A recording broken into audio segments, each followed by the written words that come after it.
விவசாயத்தில் காலைல எழுந்திரிச்சோடனே சாயங்காலம் மாட்டை பிடிச்சி தண்ணி விடணும். மாட்டுக்கு வைக்க பிடிங்கி போடணும். வைக்க பிடிங்கி போட்டு வெயில் இறங்கலாம் உரம் வைக்க சொல்லுவாங்க. இல்லை வெயில் இறங்கலாம் களை வெட்ட சொல்லுவாங்க. இவ்வளோ வேலை இருக்குது. உரத்தை வச்சுட்டு தண்ணிக்கு விடணும்.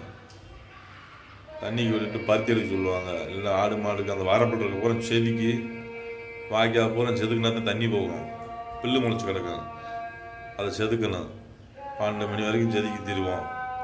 12 மணி தான் சோறே வரும். சோறு சாப்பிட்டு போய் பருத்தி எடுக்க சொல்லுவாங்க. வெண்டிக்காய் பிடுங்க சொல்லுவாங்க.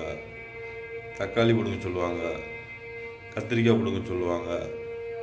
இந்த மாதிரி வேலை தொடர்ந்துக்கே இருக்கும். நைட்டு 10 மணி ஆகி போகும். நிலா வெளிச்சத்துலாம் பருத்தி எடுத்துருக்கான். எங்கள் தாத்தா பாட்டி செய்கிற வேலையெல்லாம் யாரும் செய்ய முடியாது. நிலா வெளிச்சத்தில் பருத்தி எடுப்பாங்க.